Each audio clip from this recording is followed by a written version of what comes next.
जीवन में ऐसे जीना है जैसे एक दर्शक, जैसे जीवन के बड़े पर्दे पर एक कहानी चल रही है और हम देख रहे हैं।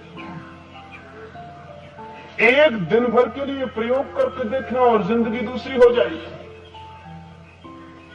एक दिन तय कर लें कि सुबह 6 बजे से शाम 6 बजे तक इस तरह जिएंगे जैसे एक दर्शक, और जिंदगी को ऐसा देखेंगे जैसे कहानी एक पर्दे पर चलती हुई, और पहले ही दिन जिंदगी में कुछ नया होना शुरू हो जाए।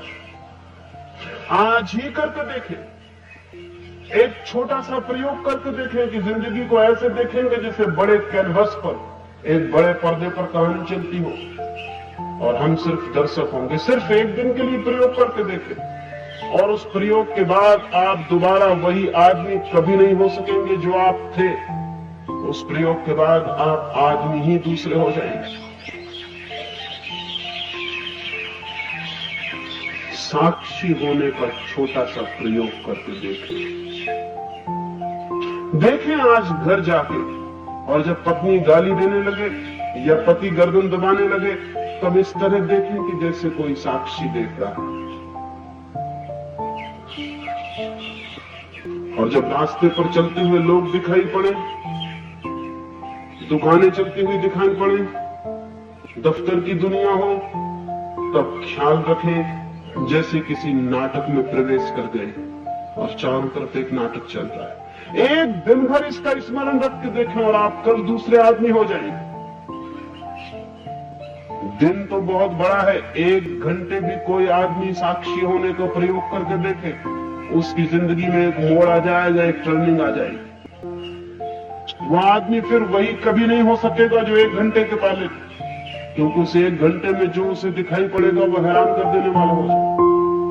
और इस 1 घंटे में उसके भीतर जो परिवर्तन होगा, जो ट्रांसफॉर्मेशन होगा, जो कीमिया ही बदल जाएगी, वो उसके भीतर चेतना के नए बिंदुओं को जन्म दे देगी।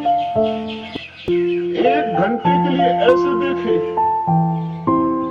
कि अगर पत्नी गालियां दे रही, अगर मालिक गालियां दे रहा, तो ऐसे देखें कि जैसे आप सिर्फ एक नाटक देख रहे हैं। फिर देखें कि क्या होगा, सिवाय हंसने के और कुछ भी नहीं होगा, सिवाय हंसने के और कुछ भी नहीं होगा। भीतर एक हंसी फैल जाएगी और चित्त एकदम हल्का हो जाए।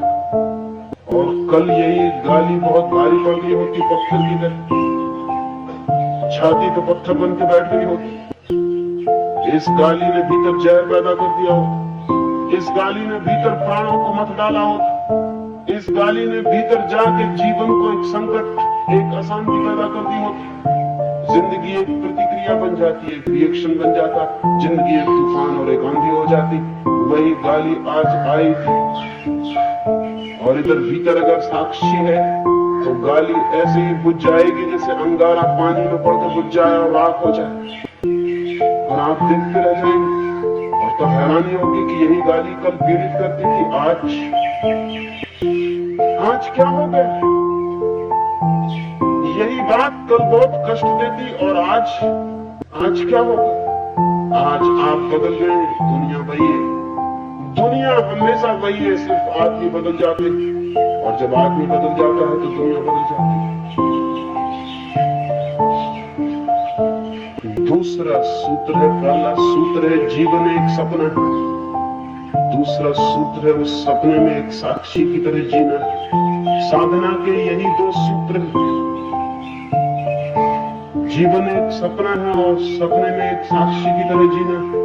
और जो आदमी सपने में साक्षी की तरह जीना शुरू कर देता है, उसकी जिंदगी में क्या हो जाता है इसे शब्दों में कहना मुश्किल है। इसे तो केवल करके ही जाना जा सकता है, इसे तो प्रयोग करके, एक्सपेरिमेंट से ही पकड़ा जा सकता है, पहचाना जा सकता है कि क्या हो जाता है। वो थोड़ा सा प्रयोग करें और देखें। मंदिरों में जाने की फिक्र छोड़ दें, जिंदगी ही मंदिर बन जाती है अगर साक्षी बन के खड़े हो जाए। पहाड़ों पर, हिमालय पर जाने की चिंता छोड़ दें, वो जिंदगी यही इसी क्षण तीर्थ बन जाती है अगर साक्षी बन जाए। जो आदमी जहां साक्षी बन जाएगा वही तीर्थ शुरू हो गया। वहीं एक नई घटना शुरू हो गई। सुकरात मरने के करीब था, उसे जहर दिया जा रहा, बाहर जहर पीसा जा रहा। सुकरात लेटा हुआ है, उसके मित्र सब रो रहे हैं और सुकरात उनसे पूछता है कि तुम रोते क्यों हो? तो उन मित्रों ने कहा हम रो ना तो और क्या करें, तुम मरने के करीब हो। तो सुकरात ने कहा पागलो, वो तुम्हें जिस दिन जन्मा था उसी दिन रो लेना था, क्योंकि जब जन्म शुरू हुआ तभी मौत शुरू हो गई थी। अब तुम इतनी देर करके रोते हो, वो तो जब मैं जन्मा तभी मरना शुरू हो गया। जब कहानी शुरू होती तभी उसका अंत भी आ जाता। जब पर्दे पे फिल्म शुरू होती है तभी जान लेना चाहिए कि समाप्ति भी आई। वो दी एंड तो बहुत जल्दी आ जाने वाला। वो तो प्रारंभ में ही अंत छिपा हुआ है, पागलों, सुकरात ने कहा। वो तो हम जन्मे थे तभी हमने समझ लिया था कि मर गए, बात वहीं खत्म हो गई। अब क्या रोते हो? और सुकरात ने कहा कि अगर रोना ही है तो अपने लिए रोना, मेरे लिए तुम क्यों रोते हो जब मैं ही नहीं रो रहा? सुकरात ने कहा कि जाओ जल्दी से देखो जहर तैयार हुआ कि नहीं। सुकरात खुद उठ के बाहर गया, उस जहर पीसने वाले से कहने लगा कि समय हुआ जा रहा है, 6 बजे जहर देना है, अभी तक जहर तैयार नहीं हुआ। तो जहर पीसने वाला कहने लगा कि मैंने बहुत लोगों को जहर दिया, तुम जैसा पागल आदमी नहीं देखा। हम चाहते हैं कि थोड़ी देर लगा दो, तुम थोड़ी देर और जिंदा रह लो, थोड़ी देर और सांसें ले लो। इतनी जल्दी क्या है मरने की? सुकरात कहने लगा जल्दी कुछ भी नहीं, लेकिन जिंदगी बहुत देख चुके, मौत को भी देख लेने का इरादा है। जिंदगी का सपना बहुत देख चुके, अब ये नई कहानी मौत की भी देख लेना चाहते हैं। इसलिए बड़ी उत्सुकता है कि जल्दी अब ये फिल्म खत्म हो और नई फिल्म शुरू हो, नया नाटक शुरू हो। इसलिए हम जल्दी पूछते हैं कि जल्दी करो। सुकरात को जहर दे दिया गया। वो आदमी इस तरह जहर पी लिया जैसे किसी और आदमी को जहर दिया गया। जहर पीता रहा और बातें करता रहा। जहर पी के लेट गया और कहने लगा कि मेरे पैर ठंडे हो रहे हैं। ऐसा मालूम पड़ता है कि पैर ठंडे हुए जा रहे हैं। मित्रों ने कहा कि पैर ठंडे हुए जा रहे हैं, तुम ही ठंडे हुए जा रहे हो।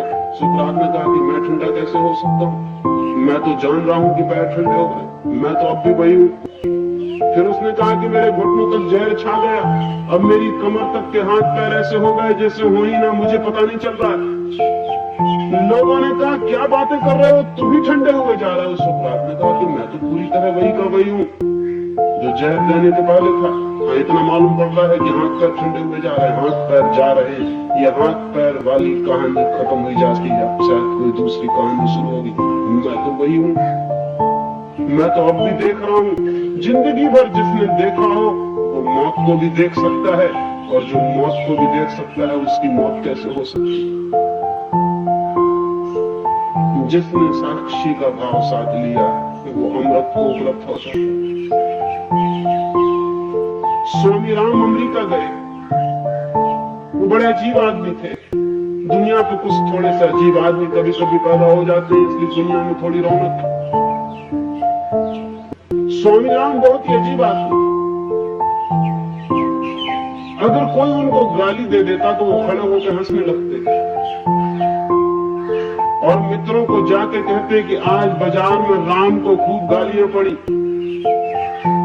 लोग कहते राम को, आपको नहीं। स्वामी राम कहते कि मुझको लोग जानते नहीं, गालियां कैसे देंगे? राम को जानते हैं, राम को गालियां देते हैं। और जब राम को गालियां पड़ रही थी तब हम भीतर बैठ के हंस रहे थे मन ही मन में कि अच्छा है बेटा, खूब गालियां पड़ रही। एक गांव में राम गया था, स्वामी राम कहते, एक गांव में राम गया था, गिर पड़ा एक गड्ढे में। हम खूब हंसे, हमने कहा कि अच्छे गिरे, अरे बिना देख के चलोगे गिरोगे ही। लोग कहते हैं कि आप किसके बाबत बातें करते हैं? तो वो कहते हैं इस्लाम के बाबत बातें करता हूं। और आप कौन हैं? तो वो कहते हैं मैं तो सिर्फ देखने वाला हूं, ये राम पे कहानी चल रही, हम देख रहे हैं। राम की जिंदगी है, हम देख रहे हैं। ये जो देखने की बात है, ये जो देखने की तरकीब है, ये जो देखने का टेक्निक है, जिंदगी के प्रति साक्षी हो जाने की ये जो कला है, ये धर्म का सारभूत रहस्य।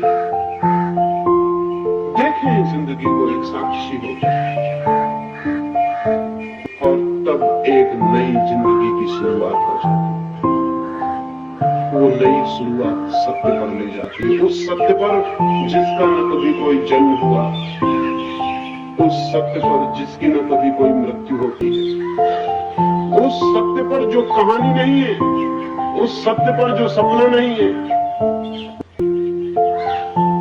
लेकिन अगर हम इस सपने में और कहानी में ही खोए रहे तो शायद उस कहानी कभी भी पता नहीं चलता। बहुत कम सौभाग्यशाली लोग हैं जो जीवन के सत्य को जान पाते। अधिक लोग जीवन के सपने में ही जीते हैं और समाप्त हो जाते हैं। सपने से जागना है ताकि सत्य उपलब्ध हो सके, और कहानी से जागना है, नाटक से जागना है, अभिनय से जागना है, ताकि वो जाना जा सके जो अभिनय नहीं है, जो नाटक नहीं है, जो कहानी नहीं है। उसका नाम ही आत्मा है, उसका नाम ही परमात्मा है, चाहे कोई उसे सत्य कहे या कोई और नाम दे दे। और उसको जानते ही आदमी मुक्त हो जाता है, क्योंकि सब बंधन सपने के बंधन है। कोई बंधन सच्चा बंधन नहीं, सब बंधन सपने के बंधन है, सब बंधन झूठे बंधन। एक बार ये दिखाई पड़ जाए तो पता चलता है कि मैं तो मुक्त ही था, मैं तो सदा से ही मुक्त हूँ। और ये जो प्रकृति है, ये कितने आनंदों से भर देती है, ये कितने आलोक से भर देती है, उसकी कोई गणना करनी कठिन है। इनमेजरेबल, उसको नापने का कोई उपाय नहीं, उसे शब्दों में कहने का भी कोई उपाय नहीं, उसको अभिव्यक्ति देने का भी कोई मार्ग नहीं। उसे तो बस जाना जा सकता है और जिया जा सकता है।